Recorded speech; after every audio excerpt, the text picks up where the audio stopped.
नमस्कार, आप देख रहे हैं एवन उत्तराखंड और आपके साथ मैं हूं आयुषी महर्षि। बुलेटिन की शुरुआत करेंगे इस वक्त की हेडलाइंस के साथ। मुख्यमंत्री पुष्कर सिंह धामी का बागेश्वर दौरा, कार्यकर्ता और आम जनता से किया जोरदार स्वागत। तो वहीं सीएम धामी ने कोट भ्रामरी मंदिर में पूजा अर्चना कर मेले का किया उद्घाटन।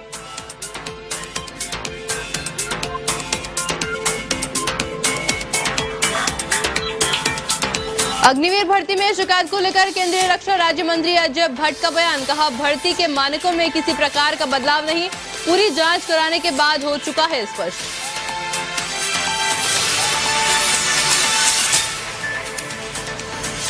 देहरादून में मंत्री गणेश जोशी की अध्यक्षता में ग्राम विकास विभाग की समीक्षा बैठक, विभागीय अधिकारियों से की गई जन कल्याणकारी योजनाओं पर चर्चा, केंद्र की योजना को जन जन तक पहुंचाने के निर्देश।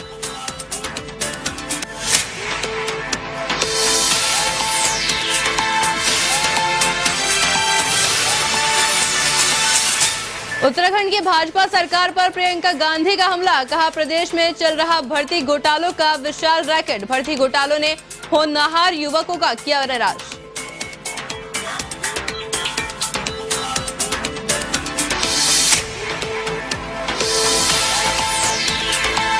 हरिद्वार की गंगा में गणेश मूर्ति विसर्जन पर रोक, बैरागी कैंप, सती कुंड और वीआईपी घाट के पास बनाए गए अस्थायी कुंड, गंगा स्वच्छता और एनजीटी के आदेश का दिया गया हवाला।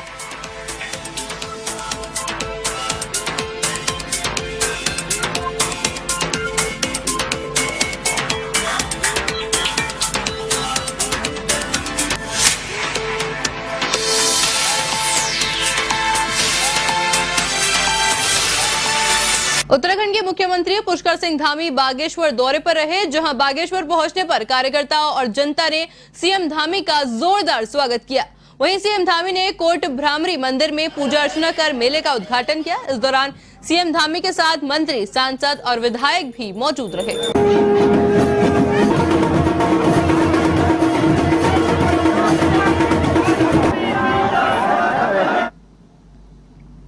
खबर देहरादून से है, जहां ग्राम विकास विभाग की समीक्षा बैठक मंत्री गणेश जोशी की अध्यक्षता में हुई। बैठक में विभागीय अधिकारी उपस्थित रहे। इस दौरान केंद्र सरकार की जन कल्याणकारी योजनाओं पर चर्चा की गई। मंत्री गणेश जोशी ने अधिकारियों को केंद्र सरकार की योजनाओं को जन जन तक पहुंचाने के निर्देश दिए।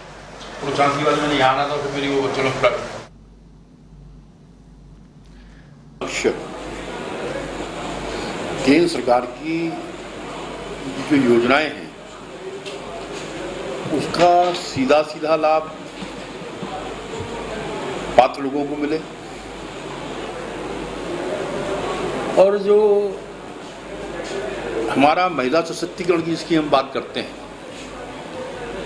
और एनएलएम के माध्यम से हमारे जो स्वयं सहायता समूह काम कर रहे हैं, कैसे वो और मजबूत, आर्थिक रूप से मजबूत हों। आज संबंध में आज मुझसे नीति आयोग के एडिशनल डायरेक्टर निधि पटेल से भी आज मेरी बैठक हुई थी, मेरे उससे मिलने आई थी। उसको हम फोकस कर रहे हैं, और सौभाग्य की बात है कि उत्तराखंड और गुजरात को वो देखती हैं, उनका यहाँ से एक विशेष कैबिनेट मंत्री रेखा आर्य अल्मोड़ा दौरे पर रही, जहां उन्होंने ऐतिहासिक नंदा देवी मेले में शिरकत की और मां की पूजा अर्चना कर महिला समिति द्वारा आयोजित झोड़ा चांचरी सांस्कृतिक कार्यक्रम में पहुंची और महिलाओं के साथ झोड़े में नृत्य किया। इस दौरान महिला समिति द्वारा मंत्री को सम्मानित कर प्रतीक चिन्ह भेंट किया गया।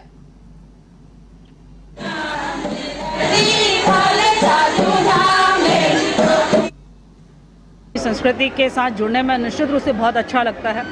यह अपने आप में अपने धर्म की भी और अपनी संस्कृति को बचाने का, उसके रखरखाव का एक बेहतर माध्यम भी है। मैं मानती हूँ इस प्रकार से हम सब लोगों ने इसे प्रोत्साहन देना चाहिए। आज महिलाएं इतनी बहुत संख्या में यहाँ पर पहुँची हुई हैं, तो मैं मानती हूँ कि महिलाएं हर कार्यक्रम की सफलता की जो है वो कुंजी हैं, और उन्होंने जिस प्रकार से यहाँ अपनी उत्तराखंड की संस्कृति और अपनी अल्मोड़ा की संस्कृति को संजोए हुए है, वो बधाई के पात्र है। तो मुझे निश्चित रूप से आज के इस मेले में जिस प्रकार से हमारी सरकार ने मंच बनाने से लेकर राजकीय मेले के रूप में आर्थिक मदद करने का काम किया है, हमारी सरकार लगातार धर्म और संस्कृति को बचाने के लिए लगातार काम कर रही है और आगे भी करता है। उत्तराखंड में अग्निवीर भर्ती में शिकायतों को लेकर तरह तरह की खबरें सामने आ रही थी, जिसको लेकर केंद्रीय रक्षा राज्य मंत्री अजय भट्ट का कहना है कि इस पूरे मामले की गहनता से जांच के बाद ये स्पष्ट हो गया है कि भर्ती के मानकों में किसी प्रकार के कोई बदलाव नहीं किए गए हैं। जो मानक पिछले लंबे समय से सेना की भर्ती में अपनाए जा रहे हैं, वही मानक अभी भी अग्निवीर की भर्ती में अपनाए जा रहे हैं। केंद्रीय रक्षा राज्य मंत्री अजय भट्ट ने कहा कि पता नहीं कहां से इस बात की भ्रामकता फैली कि मानकों में बदलाव जैसी कोई बात है, लेकिन पूरी जांच कराने के बाद ये स्पष्ट हो चुका है कि अग्निवीर की भर्ती में पूर्ण रूप से जैसे पहले लंबाई ऊंचाई को लेकर मानक बने थे, उन्हीं मानकों के आधार पर भर्ती कराई जा रही है।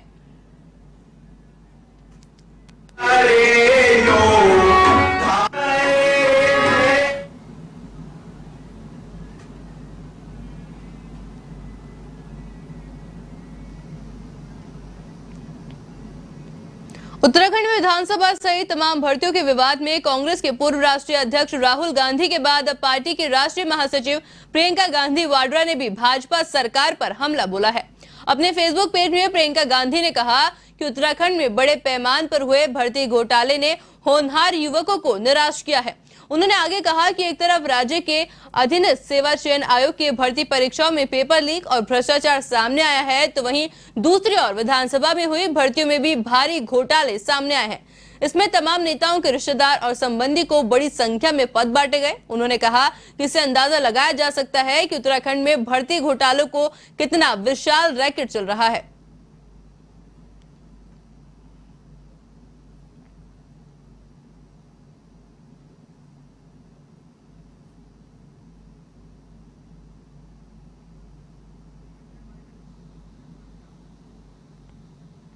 अल्मोड़ा के भीकियासेड़ इलाके में उत्तराखंड परिवर्तन पार्टी के नेता की हत्या मामले में अब सुरक्षा को लेकर मामला तूल पकड़ने लगा है और उत्तराखंड परिवर्तन पार्टी ने सवाल करते हुए सरकार से जवाब मांगा है और कहा कि दलितों की बात करने वाले प्रधानमंत्री मुख्यमंत्री ने आज तक इसे लेकर कोई बयान नहीं दिया, जो एक अफसोस का विषय के साथ ही उन्होंने कहा कि पुलिस का पत्र देने के बाद भी मृतक को सुरक्षा नहीं दी गई और पुलिस की आला अधिकारी इसमें सफाई दे रहे हैं।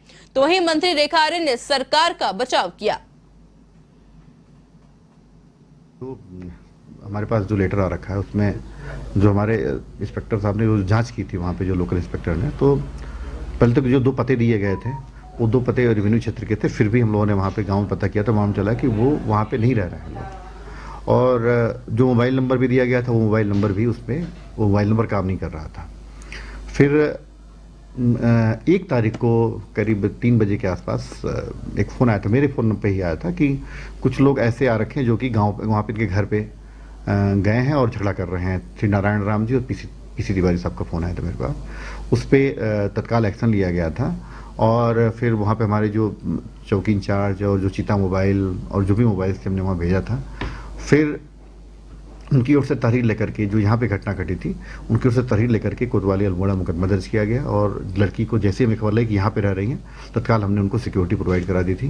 कि ये जो इस तरह की जो जातीय और जो इस तरह की जो कुंठित मानसिकताओं के जो ये हैं और जिसके कारण ये जगदीश चंद्र जैसा एक नौजवान साथी जो एक प्रॉमिसिंग लीडर था, गरीब घर से निकला था, सबको जानता था, उसको जो उसकी जान आपने ली और इतनी क्रूरता के साथ ली, और तब भी मुख्यमंत्री नहीं बोलता, तब भी देश का प्रधानमंत्री नहीं बोलता। ये हमें कहना है और हम कहना चाहते हैं इस लड़ाई को हम अंतिम दम तक लड़ेंगे।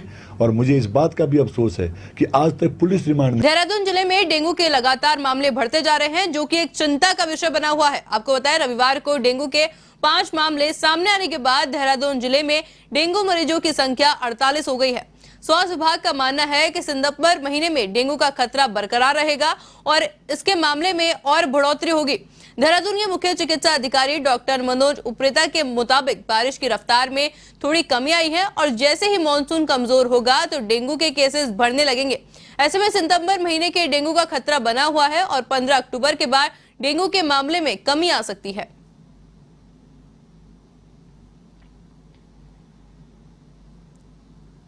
कि आप देख रहे हैं कि बारिश थोड़ा सा थमी है और जैसे ही मानसून जो है कमज़ोर पड़ रहा है तो अब ये डेंगू के केसेस बढ़ते जाएंगे।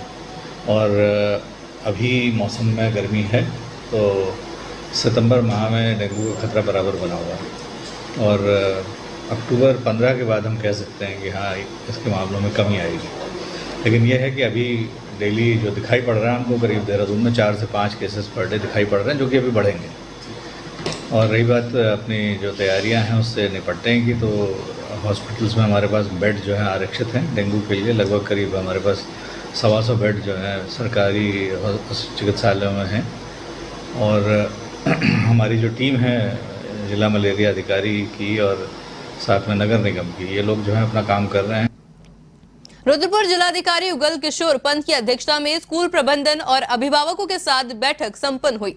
बैठक में डीएम ने कहा कि बसों के माध्यम से विद्यार्थियों को सुरक्षित लाना और ले जाना स्कूल प्रबंधन एवं संचालकों का दायित्व है और सभी प्रबंधन एवं संचालक सीबीएसई द्वारा जारी गाइडलाइन को भली भांति समझते हैं। उन्होंने सुरक्षात्मक दृष्टि से निर्देशित करते हुए कहा कि जिन वाहनों की अभी तक फिटनेस नहीं हुई है वे 1 सप्ताह के भीतर फिटनेस कराना सुनिश्चित करें और बसों के ड्राइवर, कंडक्टर सहित सभी स्टाफ का पुलिस सत्यापन जरूर कराएं।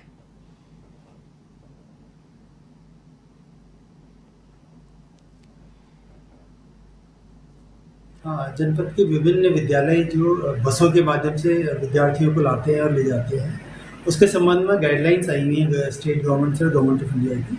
उन गाइडलाइंस को हमने इनके साथ शेयर किया है और इनसे कहा है कि जो भी गाइडलाइंस है उसका संपूर्ण पालन करें ताकि बच्चे सुरक्षित विद्यालय जाएं और पढ़ने के बाद सुरक्षित वापस घर पे पहुँचें। सामान्यतः जब जो मेन इनकी दिक्कत देखने में आई है कि जो भी बसेस ये लोग यूज़ कर रहे हैं कईयों की फिटनेस नहीं है और कई जगह बसेस ओवरलोड ये कैरी करते हैं। तो इनको कहा गया है कि बसों में उतने ही बच्चे रखें जितनी की सीटिंग कैपेसिटी है, कोई ओवरलोडिंग ना करें और जहाँ पे स्थान है वहाँ पे सड़क से किनारे लगकर निकाल कर बसों को रोकें। और वहीं कालागढ़ स्थित नेचर गाइड ट्रेनिंग सेंटर के सभागार में जांच दल की बैठक आयोजित हुई। बैठक में विभिन्न बिंदुओं पर मंथन के बाद वन क्षेत्रफल और सीमा स्तंभों का स्थलीय निरीक्षण किया गया और वास्तविक स्थिति का पता लगाने के लिए दल गठित किया गया। आपको जानकारी दी कि कॉर्बेट टाइगर रिजर्व के सीमांकन का मुद्दा बहुत पुराना है और लंबे अरसे से कॉर्बेट टाइगर रिजर्व के सीमांकन की मांग की जा रही है।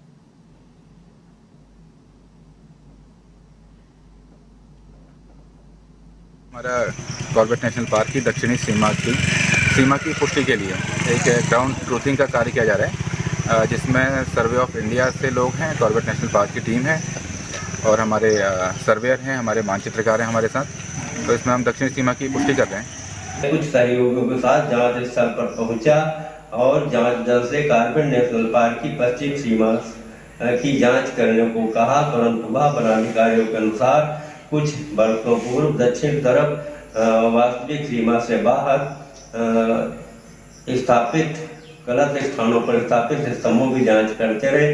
बाद में मेरे निवेदन पर लकड़घाट तथा पहाड़ की जड़ में स्थित फॉरेस्ट गार्ड चौकी का मुआयना किया और जांच दिनांक 2/22 को जारी रखने के लिए रुड़की के गंगनगर कोतवाली क्षेत्र में ईदगाह चौक के पास एक पार्टी के नेता के द्वारा एक व्यावसायिक भवन का निर्माण किया जा रहा है। सूत्र बताते हैं कि नेता के द्वारा भवन का नक्शा तो पास करा लिया गया, लेकिन बिना अनुमति के ही काली पन्नी लगाकर बेसमेंट बना लिया गया, जिसकी शिकायत हरिद्वार रुड़की विकास प्राधिकरण से भी की गई, लेकिन विभाग के द्वारा कोई कार्रवाई नहीं की जा रही, जिसके बाद भवन का निर्माण बहुत ही तेजी के साथ किया जा रहा है। आपको बता दें, निर्माण के बाहर अभी भी काली पन्नी लगाई गई है, जो ये बताती है कि निर्माण कार्य चोरी से किया जा रहा है। जिसके बाद हरिद्वार रुड़की विकास प्राधिकरण के एडीएस रावत ने बताया कि भवन का मानचित्र पास करवाया गया और बेसमेंट को लेकर जांच चल रही है, जिसके बाद उचित कार्रवाई की जाएगी।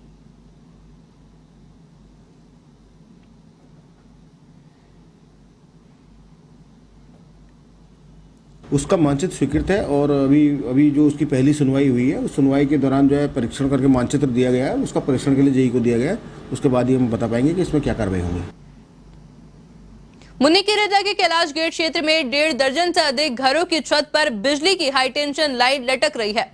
आपको बता दें, हाईटेंशन लाइट की चपेट में आकर 11 वर्षीय बालक की मौत भी हो चुकी है, जिसके बाद हाईटेंशन लाइन को शिफ्ट करने के लिए लगातार मांग की जा रही है। आपको बता दें, यूपीसीएल ने हाईटेंशन लाइन को शिफ्ट करने के लिए 2 1.80 लाख का बजट बनाया था, जिसमें 84,000 विधायक निधि से भी विभाग को मिल चुका है। फिर भी अभी तक विभाग ने हाई टेंशन लाइन शिफ्ट करने की दिशा में कोई कदम नहीं उठाया। ऐसे में विभाग की कार्यशैली पर स्थानीय लोगों ने कई सवाल खड़े किए हैं। जो ये हाई टेंशन लाइन है, मैंने इसके अगेंस्ट में एक आरटीआई लगाई थी, क्योंकि इसमें 2019 में एक 11 साल के बच्चे की डेथ हो गई थी। तो उनको सुनने में आया था कि कोई कंपनसेशन वगैरह कुछ नहीं था, उन्होंने दिया ना, ये तार हटवाई उन्होंने दुर्घटना घटने के बाद भी।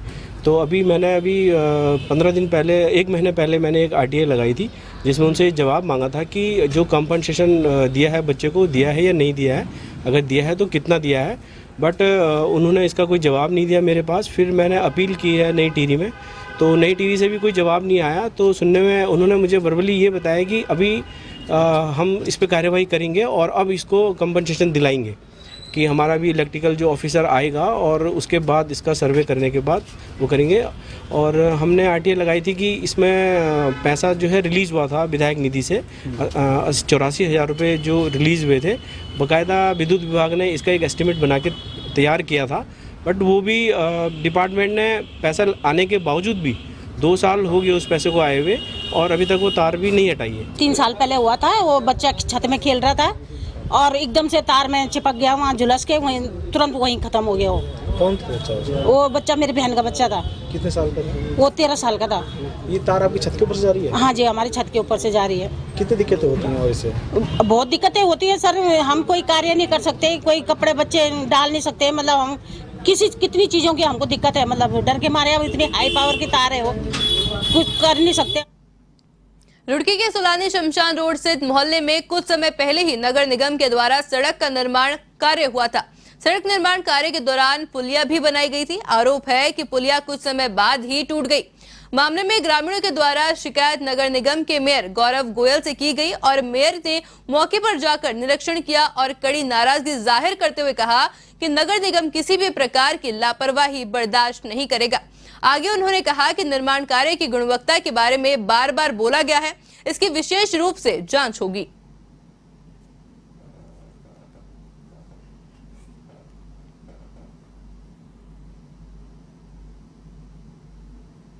मैं सब लोगों ने अवगत कराया कि 2-3 महीने पहले जो पुलिया बनी है वह क्षतिग्रस्त हो गई है।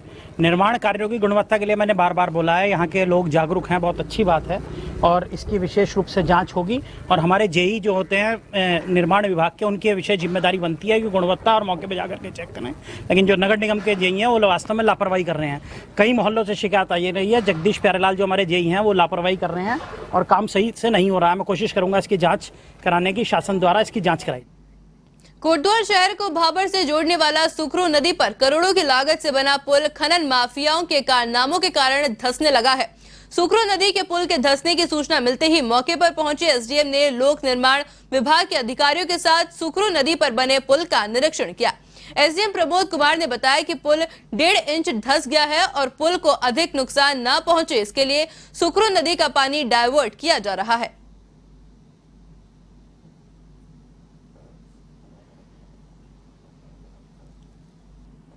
देखिए, पुल लगभग 1.5 इंच के करीब एक तरफ को बैठा है, उसका 1/4 पोर्शन, और उसमें जो पुल के टेक्निकल एक्सपर्ट है उनको कॉल किया गया है और वो कल आ जाएंगे और उसके पश्चात जांच की जाएगी कि आखिर किन कारणों से पुल बैठा है और पुल को पुनः किस प्रकार से पुनः स्थिति में लाया जा सकता है। इसके लिए उनकी जो राय के अनुसार कार्य किया जाएगा। फिलहाल अभी यहाँ पर ये किया जा रहा है टेम्परेरी तौर से जो धंसा हुआ है उसको किस प्रकार से कम किया जाता है, पानी का जो बहाव है उसे किस प्रकार शिफ्ट करना है, फिलहाल उस पर कार्य चल रहा है। पूरा प्रदेश भ्रष्टाचार में डूबा हुआ है, पूरी सरकार डूबी हुई है। ये इस नदी में अवैध खनन हुआ और जब विभागीय अधिकारियों को पता था कि इसका लेवल नीचे बहुत ज़्यादा अवैध खनन से हो गया और ऊपर लेवल दोनों तरफ जो है लेवल अप डाउन है, तो उनको उसका सुरक्षा करनी चाहिए थी पहले एडवांस में, क्यों नहीं? तो चलिए फिलहाल बुलेटिन में सिर्फ इतना ही। इसी तरह देश दुनिया से जुड़ी तमाम बड़ी खबरों के लिए देखते रहिए A1 टीवी। नमस्कार।